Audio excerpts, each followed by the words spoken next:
Well, one of the most fundamental problems in philosophy is typically understanding or figuring out or authenticating what we would define as the truth. So the truth of whatever an individual might learn, might study, always needs some sort of authentication or validation or verification. And modern science tends to base its entire thesis on observation and experimentation. But its background is fed by assumption. So science actually builds its foundation from an assumptive point of view.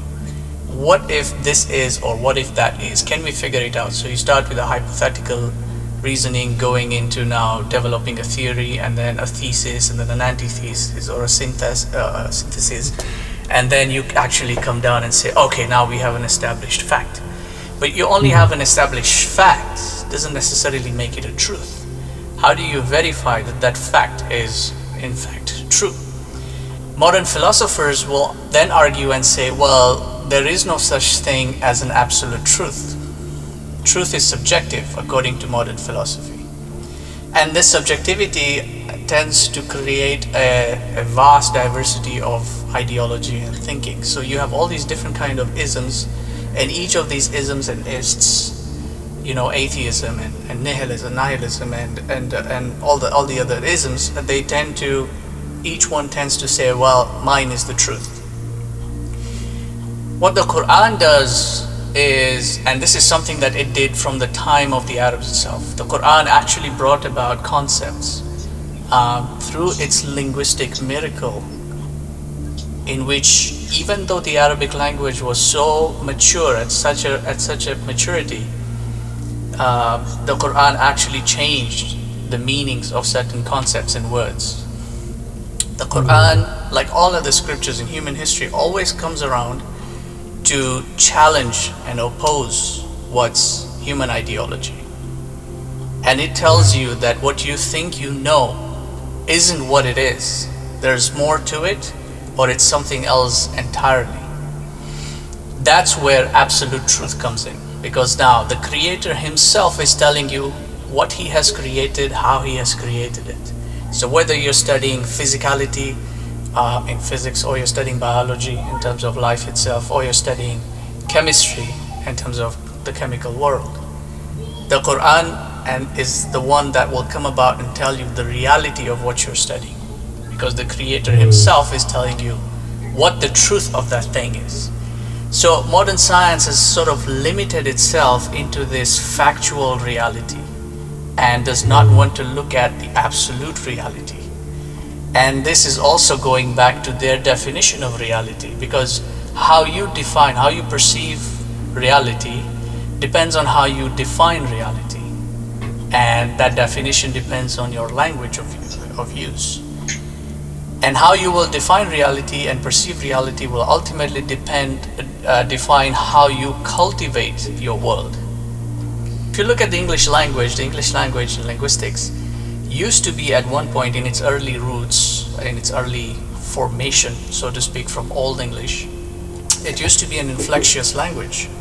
Inflection in a language is basically how that language is built up from root meanings. So if you look at the Arabic language is built from root meanings. That meaning goes right down into the specific letter and the sound that is pronounced. And this is testimony from the Quran, when Allah subhanahu wa ta'ala uses certain words and letters that every mufassir in the history of our tradition cannot understand the meaning of it. They would say, Allahu alam bima'naha, only Allah knows the meaning of this. So meaning actually comes from outside our world. It's not from within our world. It's not something that we cook up. The English language, unfortunately, over time started having culture define the language, whereas Islam used language to define the culture. So the definition of what's reality traces its roots back to the Latin word res, And res in Latin means matter, thing, goods, or property. And if you look at their definition, basically, thing is made of matter, and goods are manufactured things, and property is basically goods that you own. So right there in their language, you see embedded a sense of materialism, and it's language that defines the culture, and that then defines how they view, perceive, and cultivate the world. Whereas now, if you look at the Quranic definition of reality, reality does not mean thing in Arabic. Thing is shay'in, but reality is haqiqa, which derives its root meaning from haq, which is one of the attributes of Allah as al-haq. So right there we can see that truth is not something that is of this world.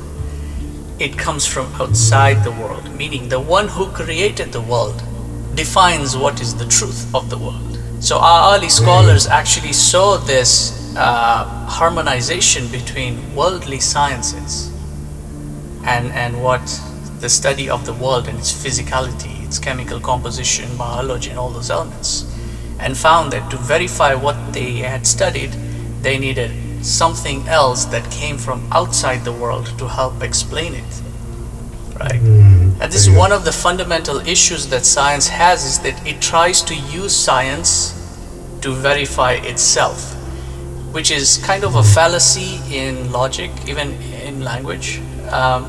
Because if you go back in a regression, right down to the first particle, the world as we know it is, well, the laws of science are what we call constants, right? Time, space, matter, cause and effect, gravity, velocity, motion, all these elements, these are constants of measurement. Sure. But if you go back to the first particle, you find that these constants didn't exist at that point. Because if you had time and space but no matter, what would you put there? Or if you had matter and time but no space, where would you put it, right? Or if you had space and matter but no time, when would you put it? So these constants had to have come from outside.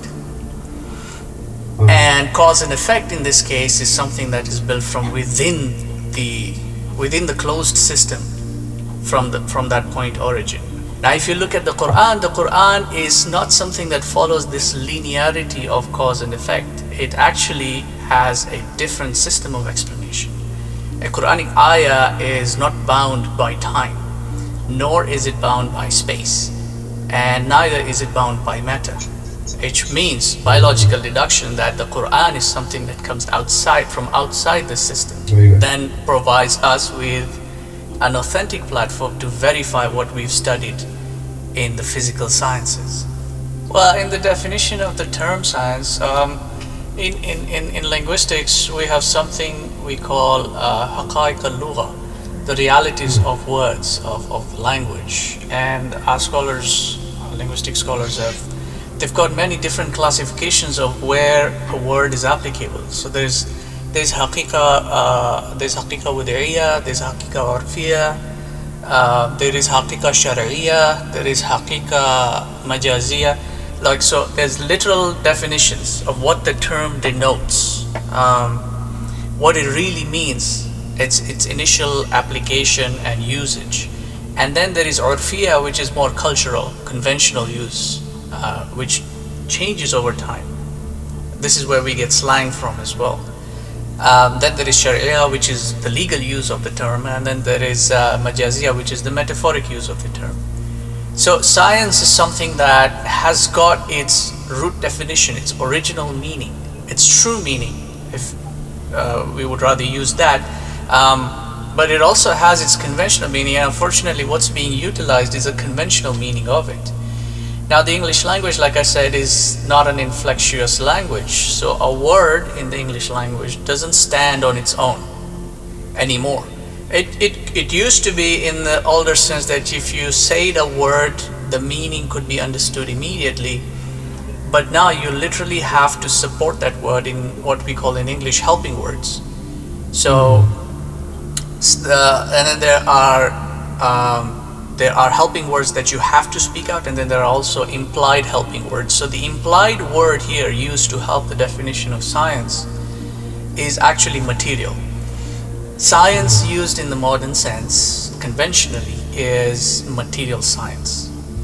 But in the traditional sense, even from Greek origins, science was never used only in the material sense. If you look at the scholastic translations between Greek and Arabic, both of which are scholastic languages, English is not a scholastic language. Latin is a scholastic language from where English brings out most of its roots. Between Greek and Arabic, the term science is Latin. In Greek, the translation is logos, which is where we get all the logy from, right? So physiology, psychology, biology, right? It's the study of. And that's what science really means in its root. It is the study of. So when you have physicality, the science of physicality is now called physics. And then the science of life or organisms is now called biology. So it's the science of, meaning it's a knowledge of, right? And that's what is now defined as ilm in the Arabic. So sciences in the Arabic are ulum in the plural sense. So when you look at Imam al-Ghazali's Ihya al-Ulumuddin, it is the sciences of the revival of the religion, or the revival of the Islamic sciences. Now ulum in this case, the way it is defined by the Arab scholars from the very beginning is that if there was something that could be studied, that could be understood, that could be determined, whose universals and particulars could be established, then it can be a science by itself. And insofar as the expanse of their knowledge was concerned, that included anything and everything in the alameen, in the worlds. The material and immaterial, the seen and the unseen, the physics and the metaphysics. It was all a matter of how you would study it that would determine if you will be able to study it. So even the immaterial theoretically can be studied. It's all a matter of how you would study it. And this is where the spirituality aspect comes in, because again, it goes back to the definition of terms. In the conventional use of the term spirituality, modern, when you use the term, the first image painted is Sufism or Sufi, or maybe not into that extreme. The first image painted is just dhikr, right? So when you say that I'm a spiritual person, an individual might be saying it in the sense that he does a lot of dhikr, but that's just one component of it. Spirituality in this case is you essentially. You are a spiritual being. Your body is a material being, but you are an essence that is occupying this body in the material world. So you are a spiritual being. Human beings are spiritual by creation. So the spirituality aspect is not just a form of worship in the sense that fulfilling the religious rites of spirituality, but it's also a science by itself that studies the spiritual elements of the worlds. Because when you look at the Quran always uses cosmology in a phrase that is sab'a samawat wal ard. It's not just ard.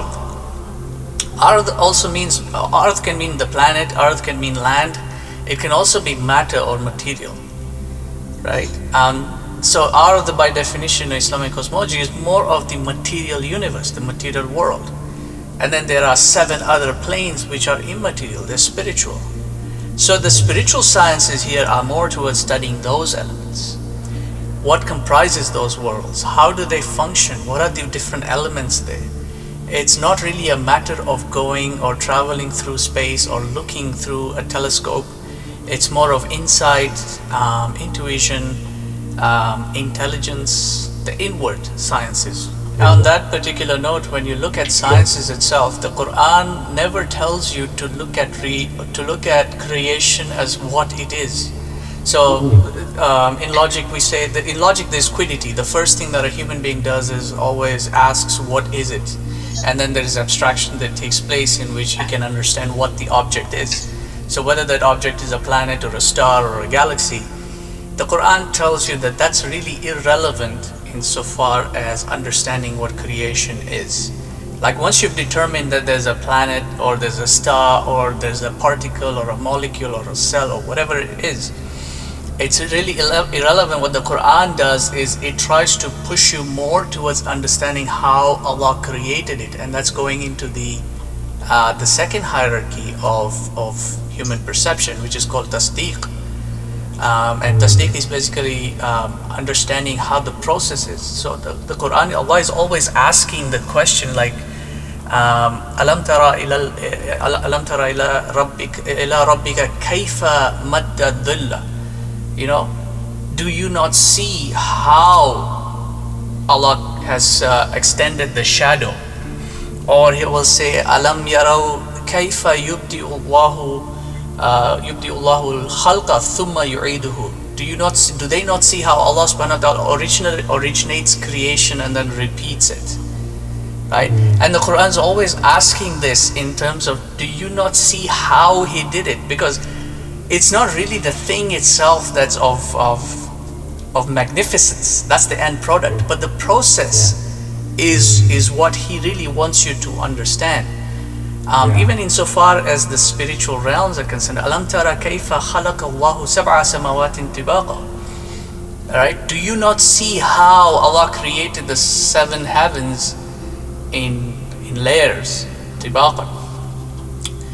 And this is an astounding thing in the modern sense that they will look at science. By the way, as much as anyone would want to argue, this is a definite fact.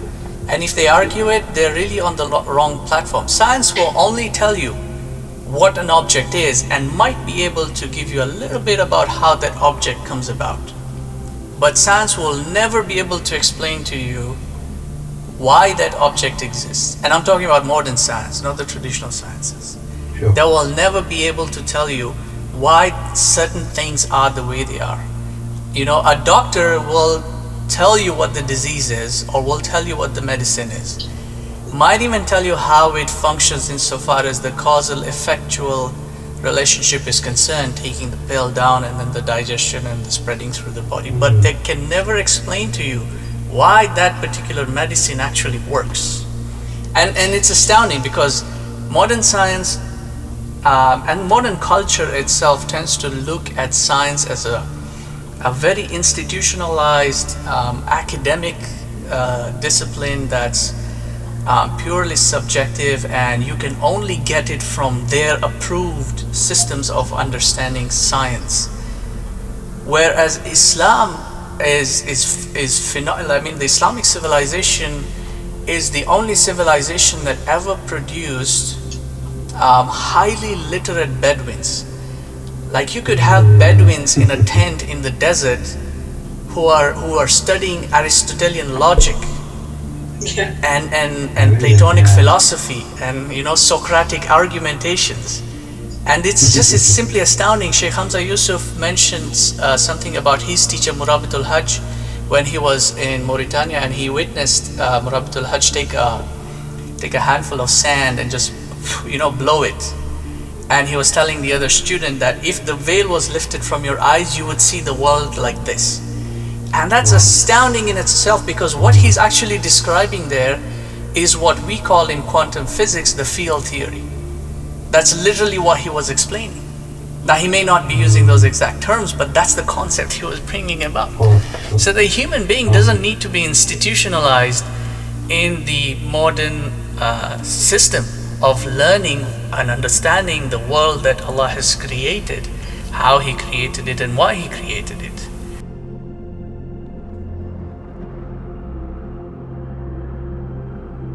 Well, the one thing is, first of all, an internal argument within the Islamic Ummah concerning Ghazali, and then the other one is an external argument from Orientalists and secular science. The internal argument is people calling him a Sufi and calling him a misguided individual, and he went off the track. And without mentioning who these sects are and where they come from, I mean, they know themselves and we know who they are.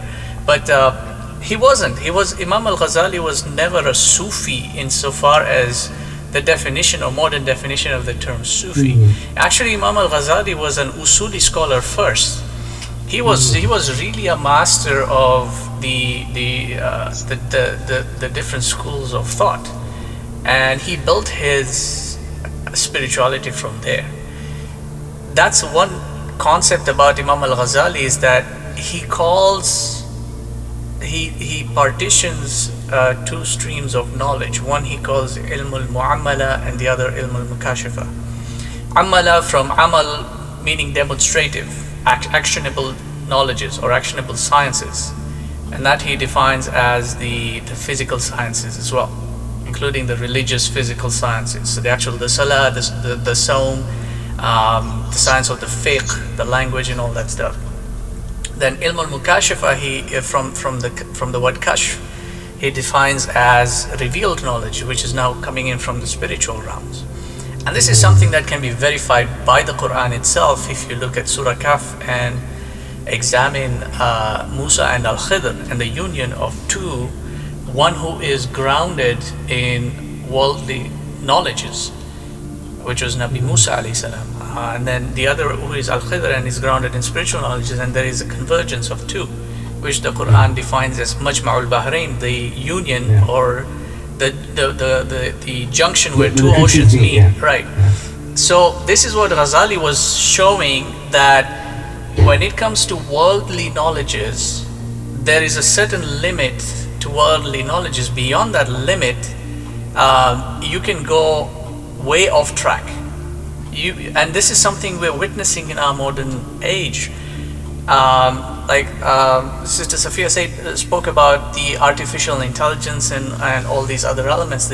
We've got also genetic engineering, we've got synthetic life, and yes, the science is there because you can manipulate physicality in any which way you want within the laws of physicality and build something else.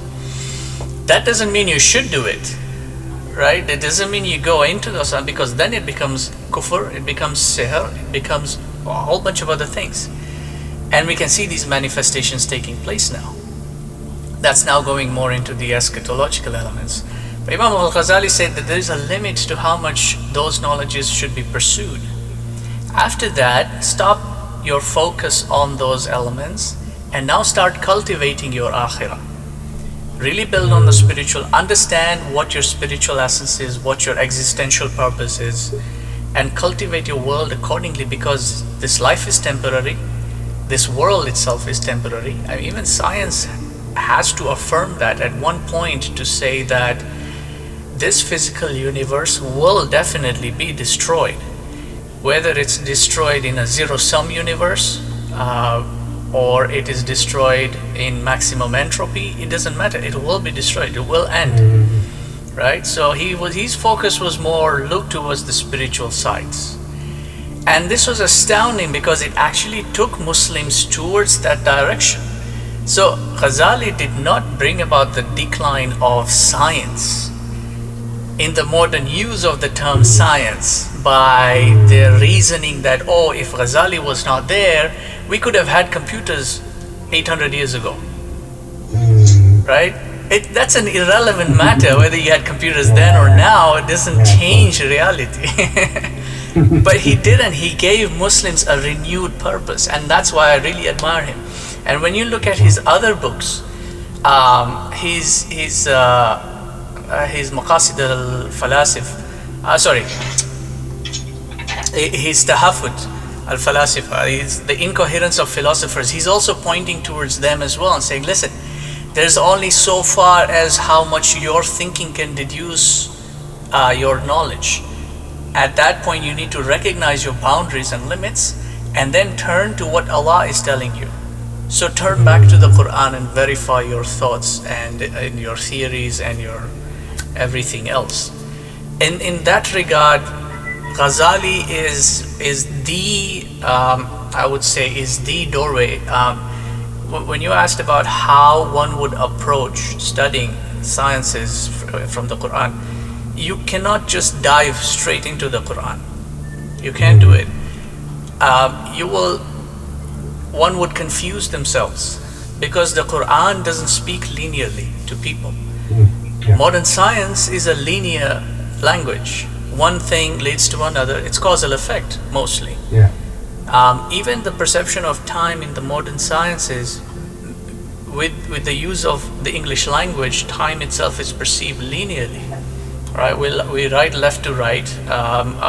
We deduce time, a count of time, a measure of time from the clock in a left to right progression, which is clockwise. A lot of things that we do physically is a linear progression based on how we think, which is primarily in the English language. When you look at the Arabic language, it breaks all manner of linearity. It's got the quantitative elements, which are the numbers that come from one direction, which is left to right, but then it's got the qualitative elements, which is the actual language that comes from right to left. And it sort of distorts you. If you're going to look at the Quran as a quantitative book, you'll be thrown off. Yeah. Right? Okay. So to reach to the Quran itself recognizes, and Allah subhanahu wa ta'ala, He raises in rank whom He calls ulul albab. In the interpretive sense of the Quran, the mutashabih, which is largely the essence of where the Quranic interpretations of physical sciences and metaphysical sciences lie. The Quran says that only the ulul albab can actually be able to grasp the true interpretive elements of the Quran. And the albab, the doorway now, this is the final doorway, it has to go back to it. It's a series of doorways that an individual has to go through. So the student opens the doorway to himself first, because you have to be honest with yourself exactly which path do you want to take. Open the doorway to your inner intellect and your insight, and then the teacher will open the doorway to the scholar, and the scholar will open the doorway to the tabi'een or the awliya. The awliya will open the doorway to the sahaba, who will then open the doorway to the prophet, and he will open the doorway to the Quran. And the first doorway that will be opened is the first ayah of the Quran, which is the Fath, the opening, or Surah Fatiha. And the first ayah of that is Alhamdulillahi Rabbil Alameen. Praise unto Allah, the Lord of the worlds. And right there, in the first instance, the first commandment is that understand your reality, understand the world that you live in. If you want to give Allah His deserved praise, because when you give praise to one who is deserving praise. You don't just throw praise out, otherwise it's meaningless. But for you to recognize how much praise does Allah subhanahu wa ta'ala deserve, for you to really fully realize it so that you can give Him His due, you have to understand what are His achievements, to use a loose term. And His achievement is that He created everything, the Rabbul Alameen. And for you to understand Him as the Rabb, you have to understand the Alameen, which are the worlds. And that's where the term ilm is also derived from, because knowledge is knowing the worlds, right? And the Alameen is all encompassing. It's not one world, it's not one universe, it's more than that. It's not even multiverses or multiple universes. It's tibaqan, it's layered one on top of the other. They are different stratas, right? Amazing. And to understand Alameen, you have to also have a perception of Alameen. How do you define what Alameen is? What's your perception of that reality? Because if your eyesight is closed here, in your sadr, in your intellect, if that eyesight is closed, then you're only going to see the physicality. You will not see the spiritual. When you look at modern secularism, the root definition of secularism is the separation of God or religion from all state affairs. And the moment you separate religion, you separate God as well. But when you look at the Quran and the first opening of the Quran, it actually starts with Alhamdulillahi Rabbil Alameen. So if you go back in that regression, knowing the world will help you know the Lord, and that will help you know the One. So the natural impetus of the human being, which is our fitra, our natural disposition, is to see the one in the many. right? It's to go backwards from the multiplicity to the one. That's the usul of tawheed, of the deen. And the deen is essentially what defines an individual's view of the world. Now, worldview is a very broad philosophical subject. There are different definitions. There are different theories. Some will bring it out from a linguistic point of view. Some will bring it out from a cultural point of view. The most dominant, in my view, and even among secular philosophers such as Noam Chomsky, for example, who's not really a philosopher, he's more of a linguist. But we hold that a worldview is defined by the language used, because language influences thought, and then thought manifests into cultivation of the world. So the Islamic worldview is something that is unique in its own standpoint comparative to a secular worldview. And since I already explained what a reality is by definition, you can see that Islam holds a different worldview of reality as something that is existentially truth. But it does not negate factual reality either. And it has its own, and Arabic is a very specific language. It's got incredible specificity. So there is a term for factual reality, which is what the worldly sciences are compiled of. In the worldview of the Muslim, ultimately his impetus is to understand his existential purpose. And in philosophy also, it's basically called the problem of identity and the problem of destiny. The human being, ultimately, when he's alone and he's lost in his own thoughts and he comes face to face with himself, will always try to figure out, who am I and what is my destiny? And that is guided by an individual's worldview, because Islam tells you that deen, from the root of dana, is a debt. You have to pay back a certain debt, and the method of payment is always dictated by the creditor. So he is the one who dictates and tells you the stipulations of how you're going to pay back this debt. And the reason you're paying back a debt is because he's given you something that you did not have, and that is your existence. He's given you an existence. And your existence is governed by the time that you have been allocated with. So his stipulation is basically, give me your time and you will pay back your debt. So submission to him is essentially what Islam defines. And the definition of Islam is to submit to the will of Allah by giving him your time, which is your most precious commodity. But he doesn't leave it as such. He also gives you something in exchange, and he says, if you give me your time, I will give you knowledge. I will give you more and lift up more and more of the veil concerning myself. So that, but you have to follow the rules, you have to follow the stipulations. You can't define your own set of rules and tell the bank that I'll pay my mortgage based on what I think is right, and when I feel like paying it back. It doesn't work like that. Yeah. So you have to follow his guideline and his sharia and his structure ordained. So that ultimately, Yeah, great analogy, yeah. right. Well, And he's doing that because he is Ar-Rahman Ar-Rahim. Right? There's no other definition for him insofar as the human being is concerned. This whole ideology of a wrathful God, even the very definition of the term mercy is not insofar as punishment, be merciful on me and take the punishment away. It's more in terms of kindness, and he's doing that as a favor, as a ni'mah, right? Which is why he also said that on this day, the last of revelation that was revealed was, on this day I have fulfilled for you your deen, and I bestowed upon you my ni'mah. It's a favor from Allah that he's actually given you a solution to answering that existential problem that you have. Who am I and what is my destiny? So that ultimately you recognize that there will be a destiny, and that's called Yawmuddin. And Yawmuddin, therefore, is the day when all debts are due. So Alhamdulillahi Rabbil Alameen, Ar-Rahman Ar-Rahim, Maliki Yawmiddin. That's when all he is the Lord or the king, the owner, the possessor of the day of reckoning when all debts are due. If that is your worldview, then ultimately you will cultivate your present reality in accordance to that. But if your worldview is to take away the deen and ultimately take away God, then essentially your worldview will be based on everything else that you can see.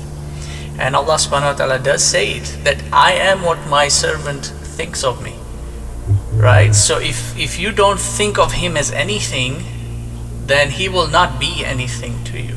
And then he also says that the offspring of Adam abuse ad-dahr. Ad-dahr is eternity, and abuses ad-dahr. And he says, Ana ad-dahr, I am eternity. And so if you have no consideration of your time, if you don't really understand how much or what the value of your time in existence is, then time will also not give you any consideration at all. So ultimately, on the day of reckoning, you have got nothing to show. And that's the ultimate reality, whether they choose to accept it or not. The process of sciences, between science and spirituality, is not a dichotomy. It's been made to be a dichotomy, but it has never been as such, even among the Greeks for that matter. People like Socrates were actually arguing out against the materialists at that time. And these were individuals who grounded themselves in sciences.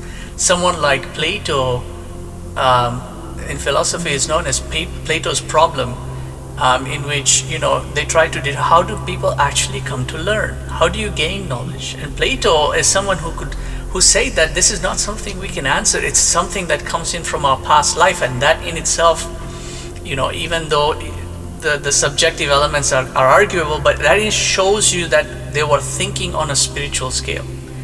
And that's essentially what it is. To know the world has its limitation, but it should be the platform on which it will then take you onward, because the human being's existence is a continuum.